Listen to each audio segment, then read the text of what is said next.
Hello everyone. We are on page 234 in our workbooks and we're going to look at example 1. What we are doing today is we are adding expressions. So we would have an expression and we separate those by parentheses. So let's say we have x plus 3 and then 7 plus x. If I have two different expressions and I'm adding them, I separate by parentheses.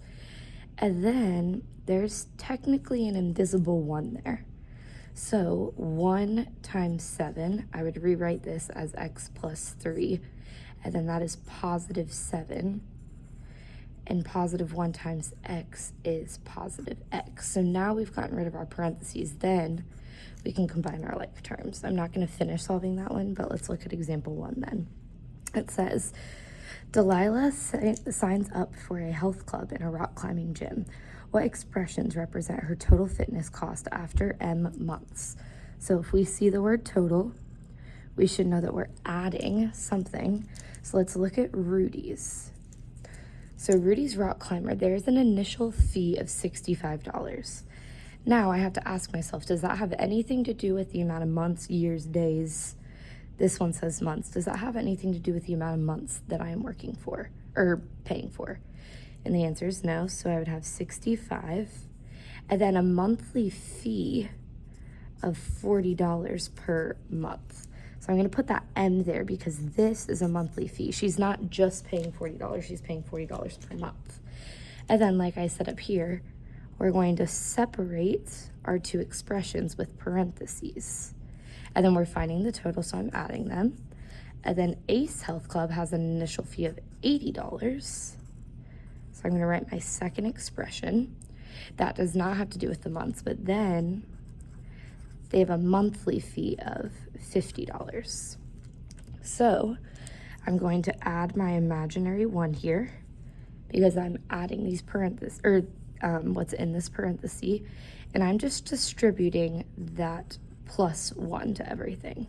So this stays the same, 65 plus 40M.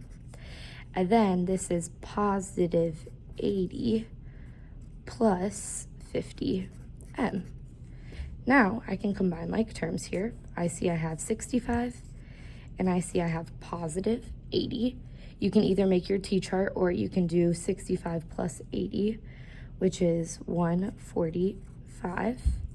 And then I have 40M, which is a positive, and 50M. So 40M plus 50M is 90M. There are no more combined or like terms that I can combine. So I know my final expression is $145 plus $90 per month. That M means per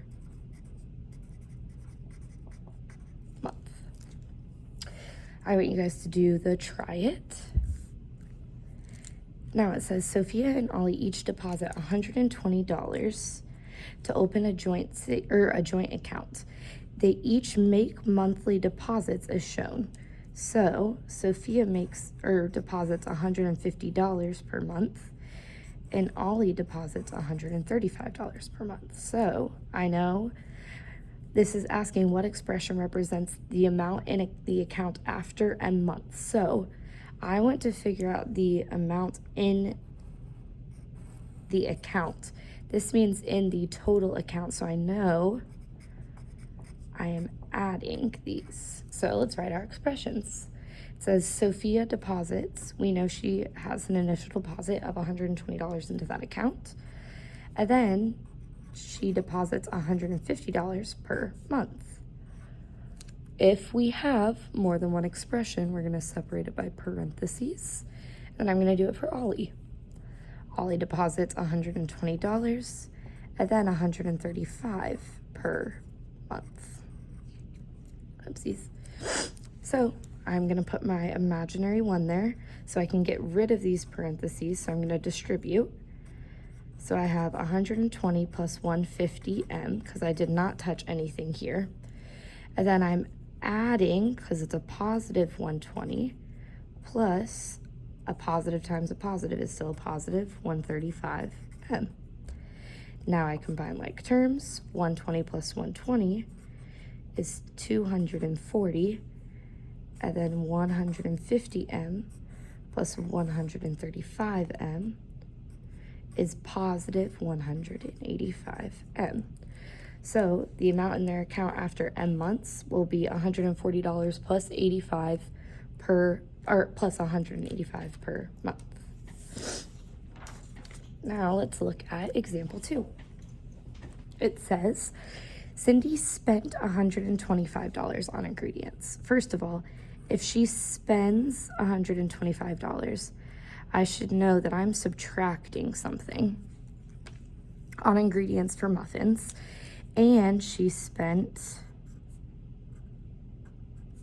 so I know it's also subtraction, $92.40 on ingredients for bagels. I'm gonna put an M because I know this is for muffins, and a B because I know that's for bagels. Write an expression to represent Cindy's profit. Profit, we know we are adding those two things together for M muffins and bagels. So first of all, I need to see the muffins are $2.40 per muffin. So I'm going to put my M there. But she spent, so subtract, from her profit, she spent $125. And I'm trying to figure out her entire profit, so I need to add those together. And then she spent $1.80 on bagels, but she spent $92.40. Oopsies. Okay, so I am going to put my imaginary 1 there, and I am distributing that 1.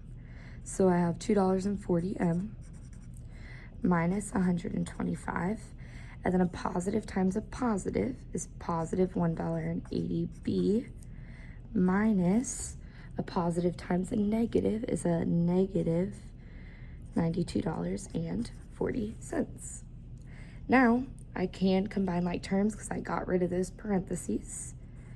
So I see $2.40 M, but I don't see any other M, so I'm just gonna write that $2.40 M. I do see a positive $1.80 B for the bagels, but I don't see any other B's. So then finally, I'm going to combine my like terms here, and I have negative 125 minus $92.40. When I subtract these, I get $217.40, and it is a negative. So I'm going to write negative $217.40. There's nothing else to combine there, so I know that is my final expression. And last but not least, let's look at example 3. We are adding our expressions here, and they already give us an expression. We don't have a word problem, we're just going to add them. So first, I want to distribute that positive to everything. I'm going to write it off to the side here. I did not touch that, so I'm going to have 1/2 x minus 3 minus 2y, and then positive 1 times 1/4 is still positive 1/4 x. Positive 1 times negative 2y is still negative 2y. And positive 1/4 times positive 5 is still positive 5. Now that I've rewrote those, I can combine my like terms. I see 1/2 x here, and I see 1/4 x here. You can type that into your calculator. And 1/2 x plus 1/4 x gives us 3/4 x. Then I can look, and I see I'm going to circle a negative 3. That has a y, that has a y, and a positive 5. Negative 3 plus 5 is going to be positive 2. And last but not least, I'm going to underline. I have negative 2y minus 2y, and negative 2y minus 2y is negative 4y. Now, technically, we want to put our constant over here. We want our variables to go in front and our constants to go after. So I would have 3/4 x, And then this is a minus 4y, and this is a positive 2. So that would be my final expression. Now I want you guys to solve A, and I want you to solve D, and then finally I want you to go through 8, 9, 10, 11, and 12 on page 237. Once you have finished this paper, I want you to turn this paper into your turn-in tray. I will see everyone tomorrow. If you have any questions, you can ask the sub, or you can send me an email and I will try to answer. But other than that, I will see everyone on Friday. Have a great day.